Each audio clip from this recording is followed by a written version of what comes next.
Have you ever heard of an island nation where wealthy people live up in the hills? A place where women are the guardians of the land and take the lead in choosing their life partners, where you can watch sea turtles underwater without even getting your hair wet, and where you need to ask your ancestors' permission before painting graffiti, a ritual that honors Chamorro cultural heritage. That's Guam. It's America's tropical paradise, though many Americans still think it's an independent country.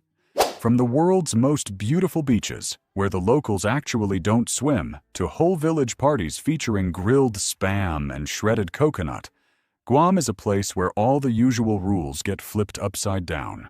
Join us as we explore 15 of the most unusual and fascinating facts about Guam in today's travel documentary. Number 15.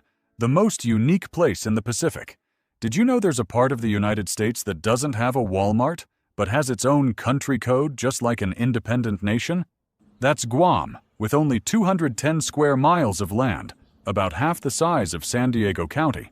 But it has its own international dialing code, +1671.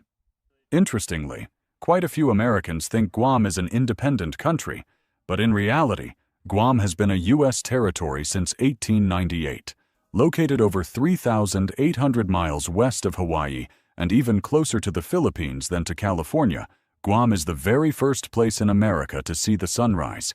Its estimated population in 2025 is 168,818, made up of mainly native Chamorro people, along with Filipino, white American, and other communities.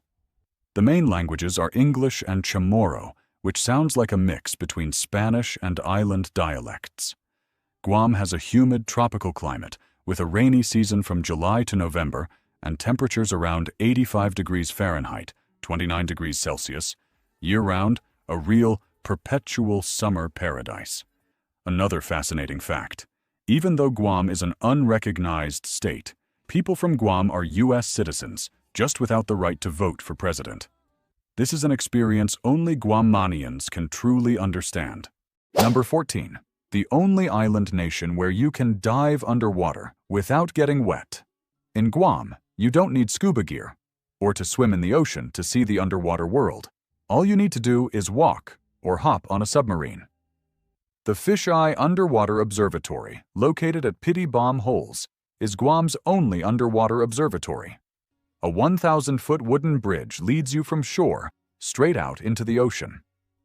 Walk down about 30 feet, and you're in a natural aquarium with 360-degree glass walls. Tropical fish, sea turtles, and coral reefs are right there, just inches away. Here, the coral grows on unique natural pits called Pity Bomb Holes. Every afternoon, the area hosts Chamorro dance performances and BBQ dinners right on the floating deck, so you can eat, watch the show, and listen to the waves all at once. Nothing else in the world is quite like this. And if you want to actually dive, try the Atlantis submarine, Guam's only underwater tour. Departing from Opera Harbor, this modern sub goes over 100 feet below the surface, taking you past shipwrecks, schools of tropical fish, and even friendly reef sharks. It's air-conditioned, has individual windows, and a live guide who narrates your trip like a real-life documentary. Number 13. The only place where women hold the land and choose their husbands. Chamorro women represent a unique beauty, a natural blend of East and West, golden brown skin, long black hair like ocean waves, deep eyes, and striking curling lashes. It's the product of 500-plus years of mix between indigenous islanders, Spanish, Filipinos, and Americans. But what's even more interesting is that their beauty isn't flashy or artificial. It comes from their confidence and island warmth. They don't chase after international beauty standards, but have the same magnetic appeal as Polynesian women. Strong, full figures, always smiling, and always ready to invite you over for BBQ. You might find them weaving pandanus mats in the morning, cooking a village feast for 200 at noon, and giving speeches in fluent English at a wedding in the evening.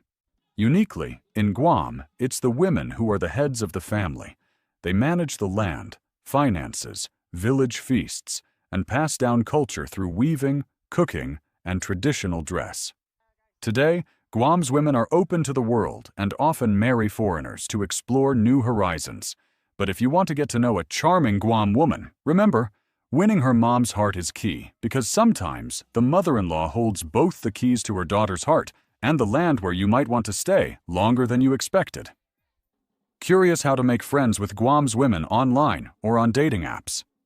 Comment the number 8 below this video. We'll share insider tips you can only learn by visiting Guam. Number 12. The most stunning outdoor studio in the Pacific. In Guam, graffiti is a spiritual ritual and a living cultural icon.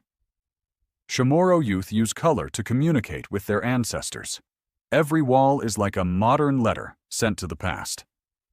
They paint sacred sharks, seashells, ancestral eyes, and palm leaves, not for decoration, but to preserve their cultural spirit. In Tumen, there's a 100-foot-long wall painted with a whole coral reef, tropical fish, sea turtles, and bold coral, like an ocean frozen right in the city. What's unique here is that before starting work, many artists choose an auspicious day and quietly ask their ancestors for permission. It's a serious ritual, not a random act. Every street in Guam is a free open-air museum. In Hagåtña, Tamuning, and Dededo, visitors can find exquisite murals worthy of art galleries, right next to bus stops or roadside cafes. Many of these murals also show up in wedding photos, music videos, and even fashion magazines, turning Guam into the finest outdoor studio in the Pacific.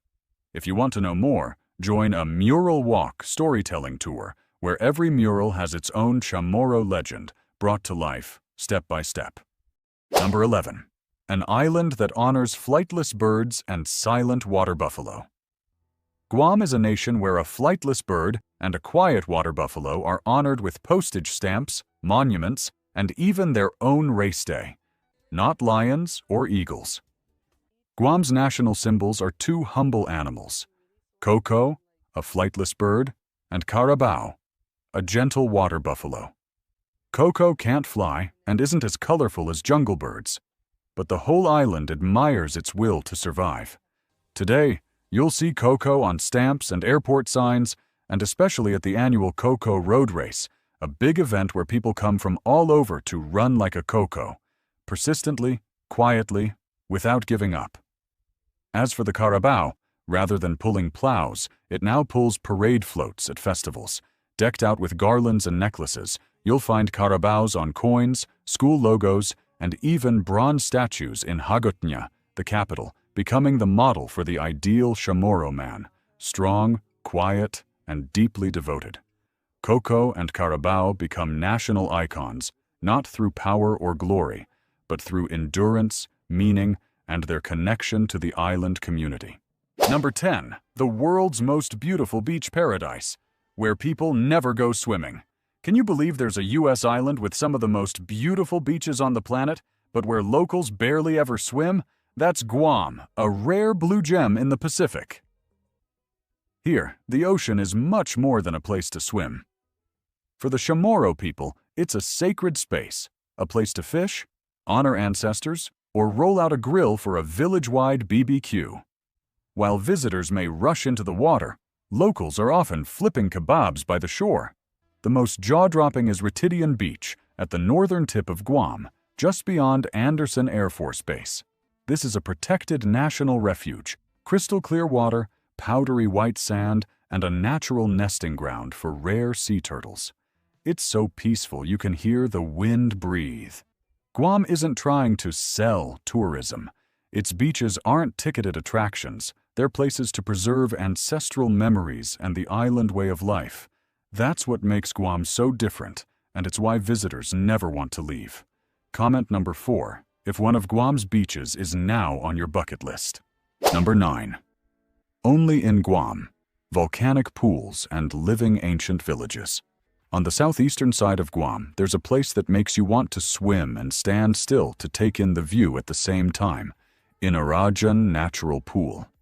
This isn't a man-made pool or a water park. It's a natural wonder created by volcanic lava thousands of years ago. The lava flowed down to the shore, cooled, and formed rock barriers, creating a natural swimming pool right by the ocean.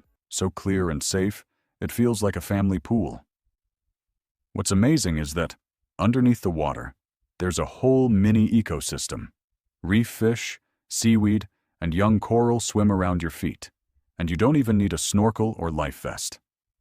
Many tourists call this an open-air aquarium without a ticket, making it one of the best photo spots in Guam, set against black volcanic rock, blue skies, and sparkling turquoise water.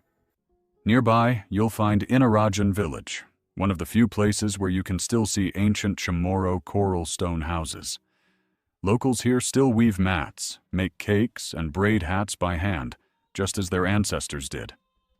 If you're lucky, you might experience a village festival, with conch shell blowing, drum dances, and the chance to sample local kalagan right in front of these historic homes. Some tours even offer a From Volcanic Rocks to Chamorro Memories walk, so you can feel the deep connection between nature and the island's culture. Number 8. The higher up the hill you go, the closer you get to Guam's elite. In most places around the world, wealthy people live downtown where things are busy and glamorous. But in Guam, the higher up the hill, the more peaceful and exclusive it gets, and the more expensive. Areas like Nimitz Hill, Agana Heights, and Chalan Pago Ordo have no shopping malls or five-star resorts. Instead, you'll find large homes, private fences, and quiet roads, almost like a scene from a peaceful documentary. But don't let the simple look fool you. This is where diplomats, CEOs, and Guam's highest-ranking officials live. From homes on these hills, you can look out over Tuman Bay, Opera Harbor, or all of the capital, Hagåtña. The higher the view, the higher the price. Think of it as a tropical version of Beverly Hills, but without flashing cameras or paparazzi. In Guam, living on a hill isn't just a status symbol, it's a lifestyle choice. People avoid typhoons and floods and get cool breezes all year. In spring, you can drink coffee while watching whales from your window. In Chamorro culture, powerful people once lived up high, close to the heavens and ancestors. Today, modern residents move uphill not for power, but because they know the best peace and property value is found at the top. Number 7. Life in Hagåtña. Even though Hagåtña is Guam's capital, it's unlike any city you've ever seen. There are no skyscrapers, no pollution, no honking cars. Instead, you'll find a slower pace, surprisingly polite traffic, and a signature wave and smile culture that's become part of Guam's national identity. Here, whether you're a tourist or a local, all you have to do is drive down a small street, and someone will probably wave or greet you with a friendly smile, even if you're complete strangers. Locals call this the